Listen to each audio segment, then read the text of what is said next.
De repente a gente quer falar de todos, não consegue falar de um. Porque ela é muito maravilhosa. Mas enfim, eu quero falar com vocês hoje de um texto que está aqui em Hebreus.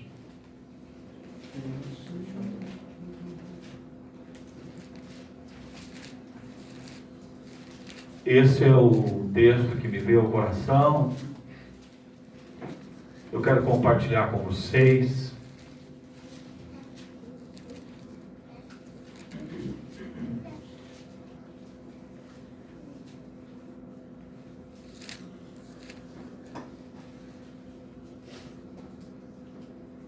Louvado seja o nome de Jesus. Glória a Deus. O Senhor é maravilhoso. Bendito seja o nome de nosso Jesus.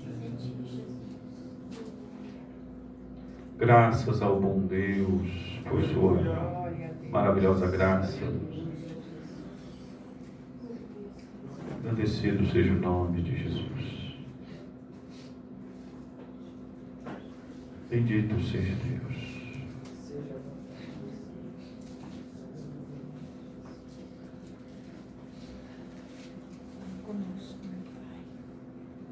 Engrandecido seja Jesus.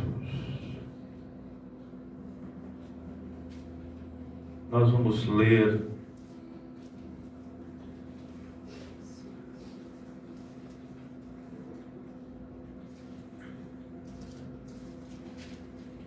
o capítulo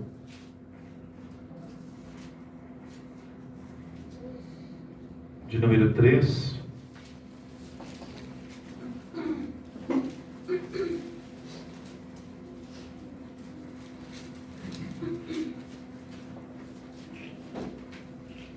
Bendito seja o nome de Jesus. Aleluia. Glória àquele que vive.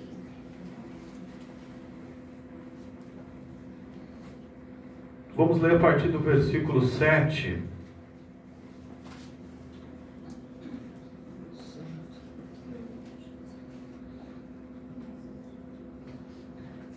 Portanto, como diz o Espírito Santo, se hoje ouvirdes a sua voz, não endureçais os vossos corações, como aconteceu na provocação, no dia da tentação do deserto, onde vossos pais me tentaram e me provaram, e viram por 40 anos as minhas obras.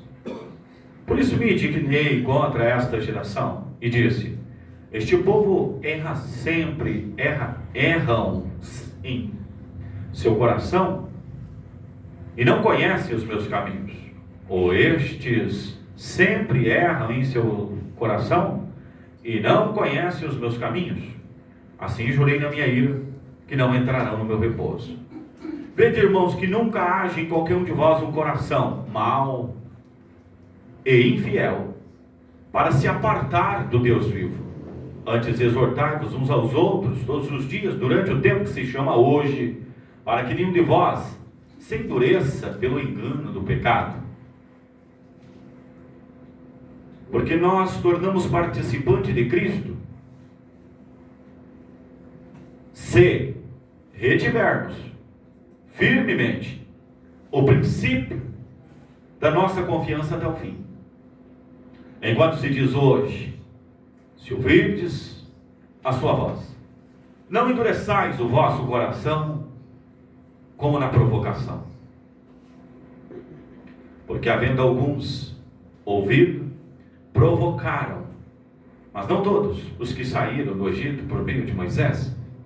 Mas com quem então se indignou durante 40 anos? Não foi porventura com os que pecaram, cujos corpos caíram no deserto? E a quem jurou que não entraria no seu repouso, senão os que foram desobedientes? E vemos que não puderam entrar por causa da incredulidade. Pode sentar.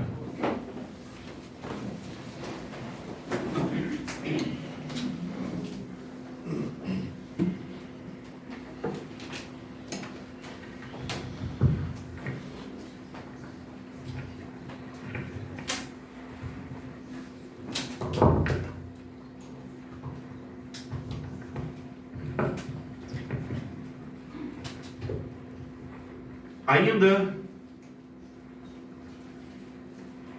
na instrumentalidade do escritor da Epístola aos Hebreus, capítulo 4, versículo 1. Temamos, portanto, que sendo-nos deixada a promessa de entrar no seu repouso, pareça que alguns de vós fiquem para trás. Porque também a nós foram pregadas as boas novas, como a eles. Mas a palavra da pregação nada lhes aproveitou, porquanto não estava misturada com a fé naqueles que a ouviram.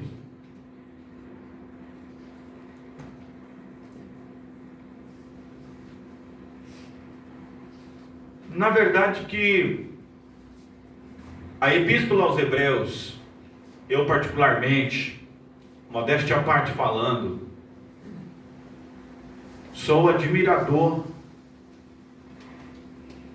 do escritor.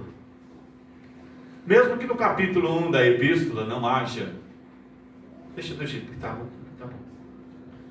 Mesmo que o escritor, ele não se revela na saudação de introdução,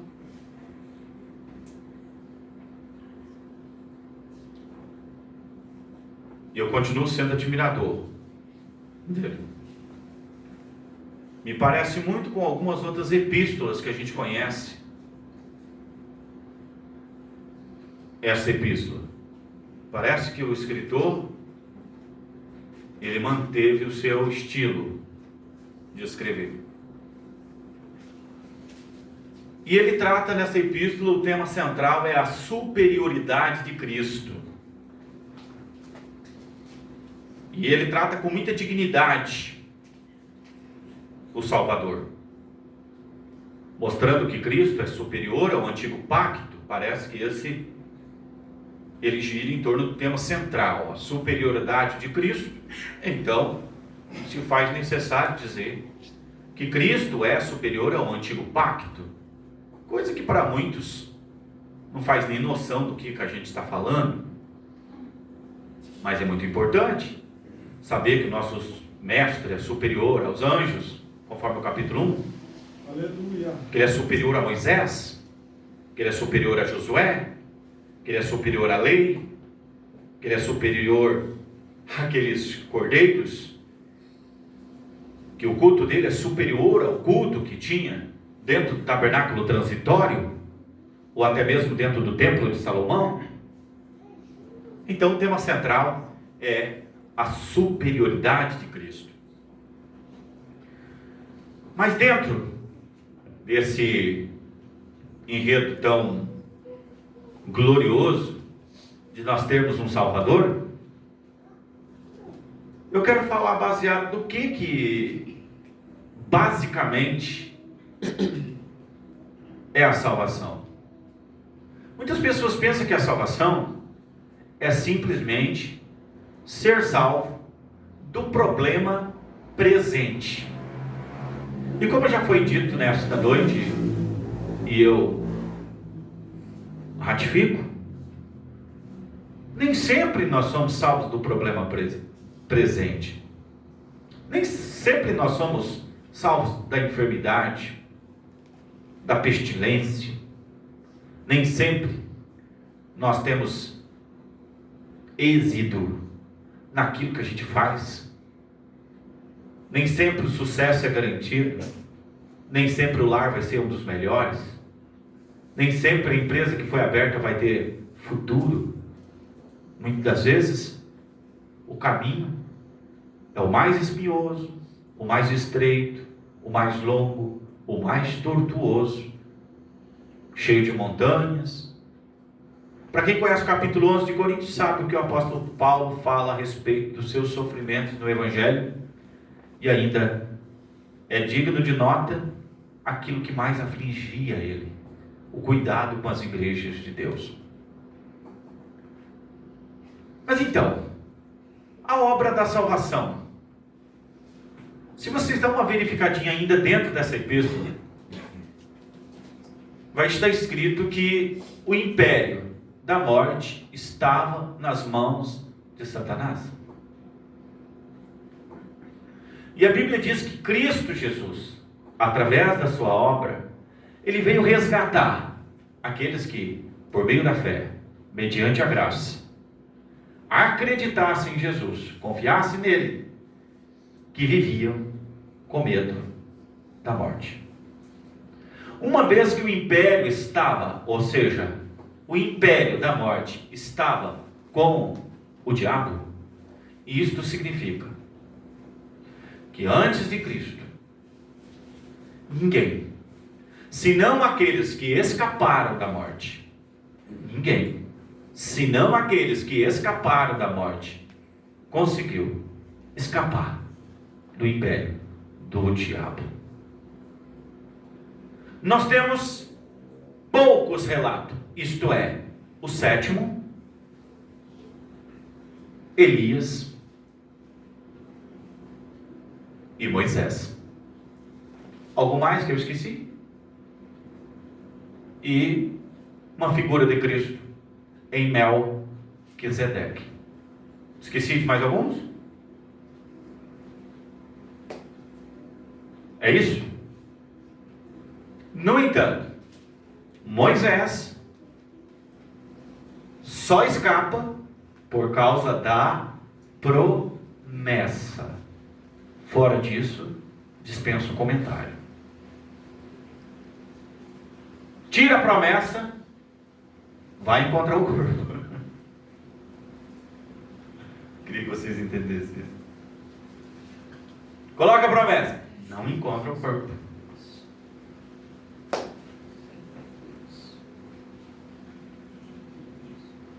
Entendeu, né? Coloca a promessa. Vai aparecer o Moisés no Monte da Transfiguração, conversando com Jesus. Tira a promessa. Não tem Moisés em Monte da Transfiguração nenhuma. É por causa da promessa que não se acha o corpo. Então ele encabeça. Ele representa os crentes que precisam passar pela ressurreição para tomar posse da terra prometida. Enquanto Elias representa os crentes que podem entrar na terra prometida, também no Monte da Transfiguração, sem experimentar a morte. Isso faz parte do plano da salvação. Então Elias representa os que não morrem, Moisés representa os crentes que morrem e ressuscitam para entrar na terra. Pastor, deixa eu ver se eu entendi. O senhor está dizendo que quando Deus fala em Deuteronômio 34, que Moisés não vai atravessar o Jordão, o senhor está dizendo que não vai atravessar o Jordão com aquele corpo? Isso, meus irmãos, sabia que vocês iam entender. Quando o Senhor está falando, você não vai passar para aquele lado, é naquelas condições que precisa receber a glorificação do corpo. Então ele morre e o corpo desaparece. Por que desaparece? Por causa que Moisés era um tipo de Jesus, homem que morreu e ressuscitou. Por isso ele falou assim: um dia Deus nos levantará um profeta que vai ser semelhante a mim. Em outras palavras, que vai morrer e vai ressuscitar. Quem entendeu, diga glória a Deus. Aleluia! Mas com base na promessa. Tira a promessa, vamos fazer filme e novela com Moisés que não entra na terra prometida. E que outras pessoas entram, mas que o homem que fala cara a cara com Deus não entra. Tá bom? E vamos acreditar como todo mundo acredita. Coloca a promessa. Aí já muda de conversa. Tá bom? Alguém disse que Moisés não entrou na terra prometida porque ele bateu na rocha. E sabe o que é interessante? Que além dele bater na rocha, a rocha jorrou. Isso é porque ele está virado e bravo, né? Imagina se ele tivesse manso e calmo, né, irmãos? Ele ia jorrar leite. O problema é a gente ter que ouvir, né? As pessoas olhar para as escrituras e fazer o que quer delas.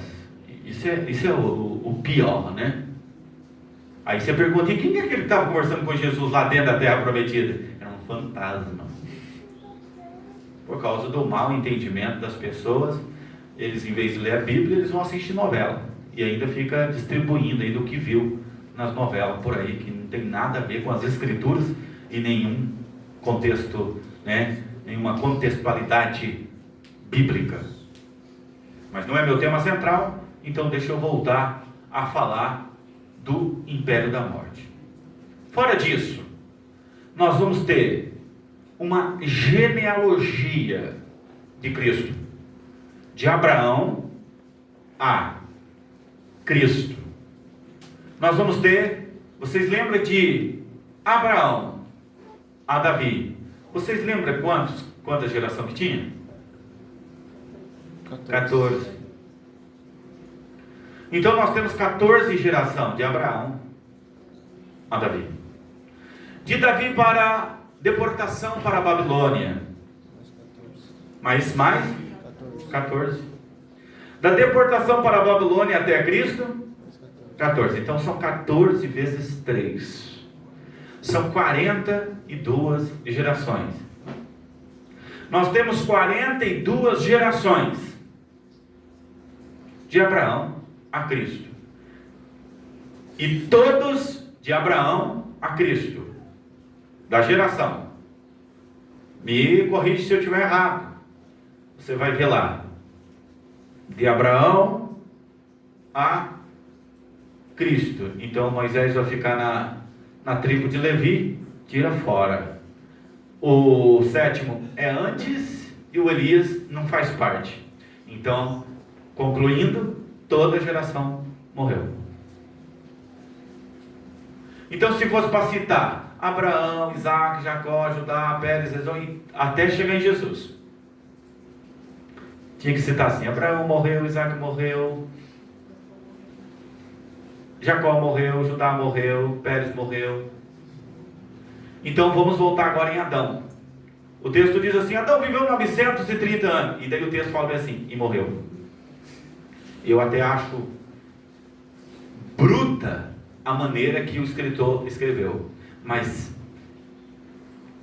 ele enfatiza com tanta força a morte, que não tem como você passar pelo texto e não ver. Aleluia. E diz assim: Adão viveu 930 anos e morreu. 7.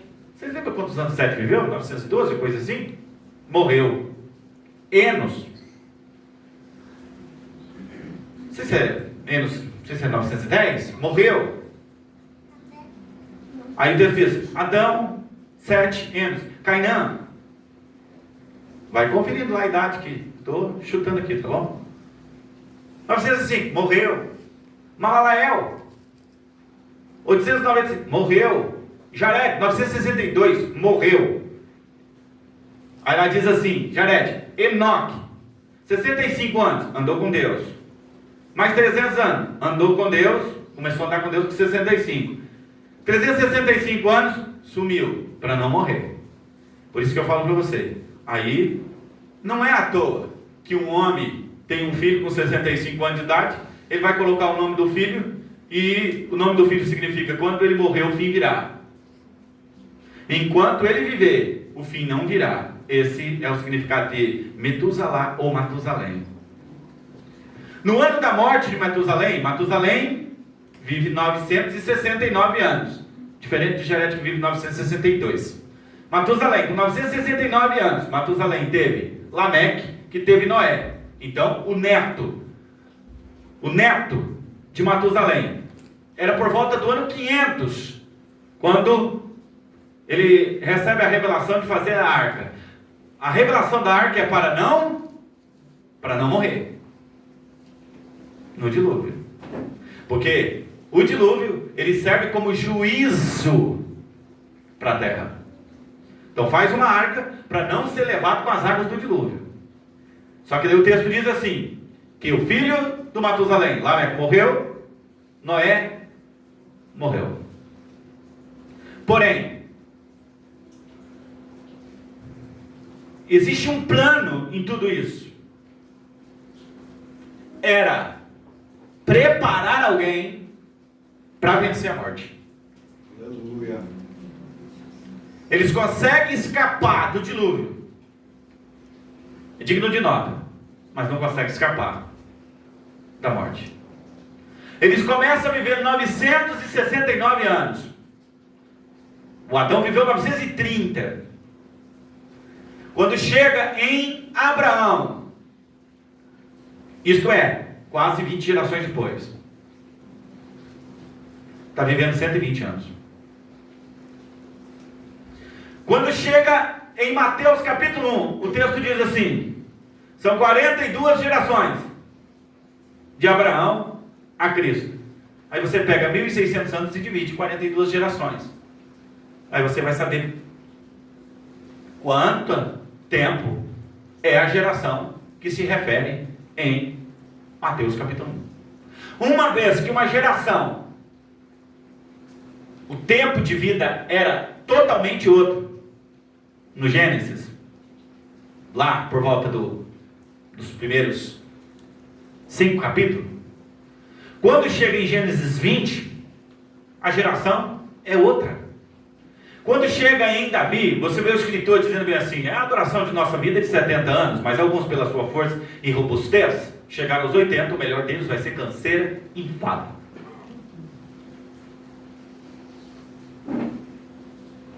Quando chega em Mateus capítulo 1, você vê o texto dizendo que são 42 gerações de Abraão a Davi. Você pega os 1.600 anos de Abraão a Cristo, ou 42 de Abraão a Cristo, e divide 1.600 por 42.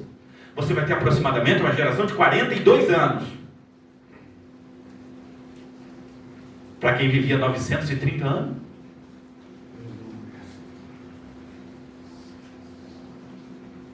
A estimativa hoje, que tem geração aproximadamente de 35 anos. Isso significa o quê? Você percebe que o tempo passou e o homem se aproximou da morte cada vez mais. Mas se você dá uma pesquisadinha nas estatísticas, você vai ver que o número, a maior parte dos que morrem são jovens. E é muito raro alguém chegar a uma idade avançada na velhice. Confesso que faço essa pesquisa já há alguns anos, e o maior número que eu consegui alcançar foi uma indiana com 148 anos. Isto é, em 20 anos de pesquisa. Mas não sei se alguém fez também, quem sabe tem outros números. Estou dizendo, aqui eu fiz. Isso já desde 1999 eu venho pesquisando. Agora escute. Acabei de citar toda uma geração, ou pelo menos 42 gerações de Abraão a Cristo. Todos morreram. Mas vamos falar de Davi a Cristo. A linhagem real. Todos os reis morreram. Independentemente se foram sábios como Salomão, ou como Zorobabel, os homens mais sábios dos registros bíblicos. Homens pacientes, como Jó. Alegres, como Isaac. Eloquentes, como Judá. Chorão, como Jeremias. Morreram. Mulheres, o mesmo caminho. Em tudo isso, nós salvamos o quê? O plano para a preservação de uma semente, de um homem que pudesse vencer a morte. Sabe o que é interessante? Esses tempos atrás eu vi uma pesquisa sobre o criador da Walt Disney, o famoso Walt Disney, que manteve o seu corpo congelado, acreditando em uma ciência futura de ressuscitar corpos, ora, muitos anos congelados. Em outras palavras, pessoas que ganharam rios de dinheiro, nomes da atualidade que eu poderia se referir agora, mas são nomes muito fortes na sociedade, que eu acho que até depois de morto eu corro risco se eu ficar citando o nome deles. Teve o último agora que viveu aproximadamente 104 anos. Fez todo tipo de cirurgia. Até mesmo das formas mais ilegais que existe. Que eu queria poder, um dia, falar abertamente.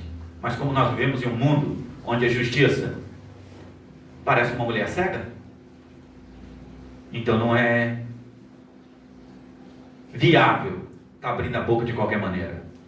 Se quiser viver um pouco mais de tempo, né? Fez de tudo para tentar escapar do juízo chamado morte.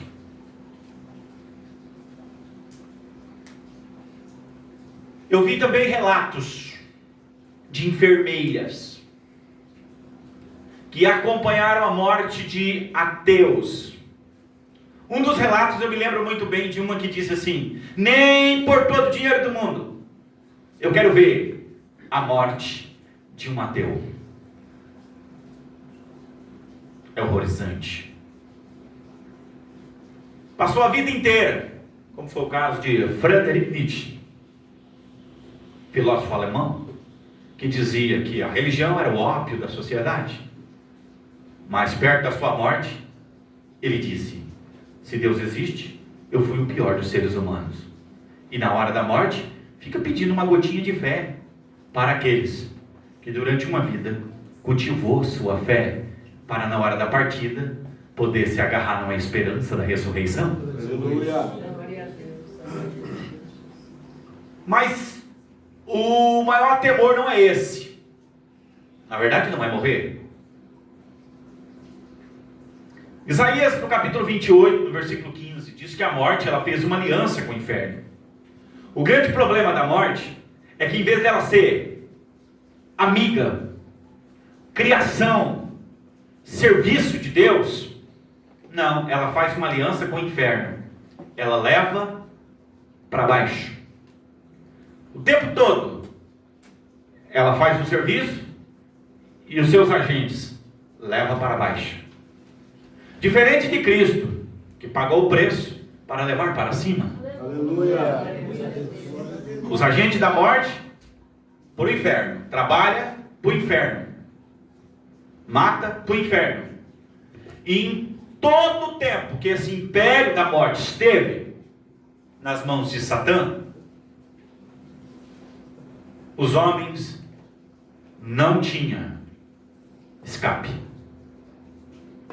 É desta forma que você consegue entender o que Jesus foi fazer no inferno. É desta forma que você consegue entender a obra de Cristo aos que esperavam por Ele no mundo dos mortos, no que do grego se chama de Hades e do hebraico chama de Sheol, ou Seol. É desta forma que você consegue entender que a obra de Jesus não foi somente no céu, quando Ele entra no santuário, não somente na terra, quando Ele dá o prato no Calvário, mas também embaixo, quando Jesus desceu e subindo ao alto levou o cativo o cativeiro. Louvado seja o nome de Jesus. É porque alguém, por conta do império que estava nas mãos do adversário, desceu, estava lá no seio de Abraão, esperando a promessa de que um Salvador ia chegar.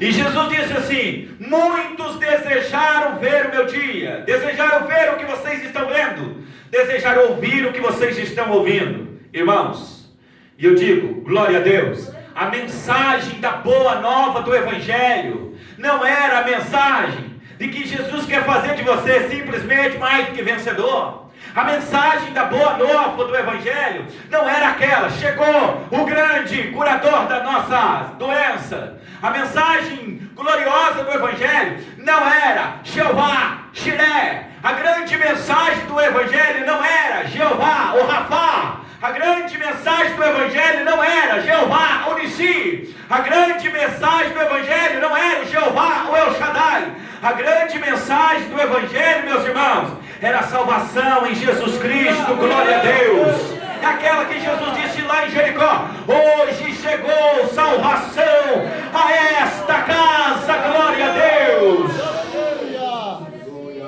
Aleluia!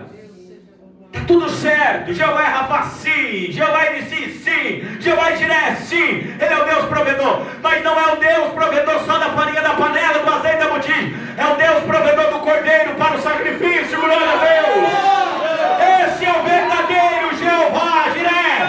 O Deus que provê o cordeiro para a salvação. Aí João Batista entra com a maior revelação de todos os tempos, dizendo: eis aí o cordeiro de Deus que tira o pecado do mundo. Louvado seja Deus. Essa é a maior revelação. A maior revelação não é a conta do banco, não é o carro, não é a casa, não é a riqueza. Glória a Deus. Revelação é aquilo que quando Jesus estava entrando e saindo de Jericó, um mendigo, miserável, cego, escutou e disse: o que está acontecendo? Ele disse: isso é Jesus Nazareno que vai passar. Ele disse: opa, então é hoje. Arrancou a capa e jogou fora. Falou: não vou precisar mais da credencial, não vou precisar mais da capa para pedir, não vou precisar mais, eu não vou precisar mais, glória a Deus, eu não vou precisar mais, louvado seja Deus, glória a Jesus, daquilo que liberava ele para agir como mendigo, pedir como mendigo, não vou precisar mais. Por quê? Porque Jesus chegou, glória a Deus, aleluia. Deus seja louvado. Jesus é maravilhoso. Agora escute só. Uma coisa que Jesus fez, muito interessante. Eu particularmente estava analisando.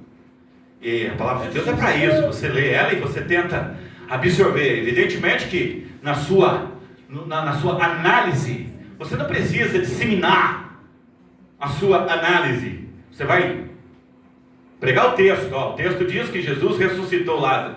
Mas você pergunta: por que Jesus ressuscita Lázaro? Ah, porque Jesus é amigo dele. E Jesus não era amigo de Estevão? Então tem que ter o entendimento de acordo com aquilo que está escrito. Jesus vinha tentando explodir a base dos saduceus. E sabe qual que era a base dos saduceus? Era aquela que não acreditava que havia ressurreição de mortos. E Jesus fez isso com uma categoria fenomenal. Quando Jesus chegou no cemitério e chamou Lázaro pelo nome, dizendo: Lázaro, vem para fora. E Lázaro ressuscitou. Irmãos, naquele dia, Jesus deu uma redada no cardume de saduceus. Naquele dia, Jesus explodiu a base dos saduceus. Mas isso não aconteceu uma vez. Na cidade de Naim, ele pregou a esperança da ressurreição. Na casa de Jairo. De vez em quando você pega a Bíblia e na epígrafe está escrito bem assim: a cura da filha de Jairo. Te dou um conselho: não acredite na cura da filha de Jairo. Não é verdade. Acredite na ressurreição da filha de Jairo. Porque Jesus não curou filha de Jairo nenhum. Jesus ressuscitou a menina morta. Quem entendeu, diga glória a Deus. Jesus, no seu ministério, a salvação que ele pregava era salvar. Você sabe o que é salvar? Você sabe o que é uma casa pegando fogo e alguém diz: ó, tem uma criança no berço, e de repente alguém do corpo de bombeiro resolve arriscar a sua vida e entra no meio daquela fumaça, correndo risco, e de repente sai do meio das chamas com o bebê enrolado em panos. Ele salvou. Isso é salvação. Isso é salvação. A salvação é Jesus nos resgatar das mãos do poder, do império da morte. Isso é salvação. Fora disso, o que é salvação? Morrer? Todos nós aqui corremos o risco de morrer. E muitas das vezes, todos de uma vez, viu? Como? Separadamente. Um a um. Agora, o que é a salvação? é você tombar com a esperança de vida eterna, Aleluia. de ressurreição, de que o Mestre vai tirar você do poder, das mãos da morte, do inferno. Bendito seja o nome de Jesus. Pastor, então concluímos que o poder da morte é a sepultura? Não, você não pode concluir isso, porque os santos estão na sepultura e os santos não estão no inferno. Os santos estão debaixo do altar que está na frente do trono de Deus. O que está na sepultura é o corpo do santo, e o corpo do santo vai ressuscitar. Louvado seja o nome de Jesus. Você não pode concluir desta forma. A condenação ela é eterna e a sepultura não é eterna. A condenação é eterna, a sepultura não é eterna. A sepultura é só uma antessala por um tempo. Muitos vão sair de lá para vergonha e desprezo eterno. Os santos ressuscitam e os ímpios ressuscitam, só em tempos diferentes. Os santos antes do milênio, os ímpios depois do milênio. Os santos para o tribunal de Cristo, os ímpios para o tribunal de Deus. Os santos para reinar com Cristo, os ímpios para o lago de fogo. Eis a diferença. Quando Jesus morre, no capítulo 3 de Pedro, no verso 19, tanto no capítulo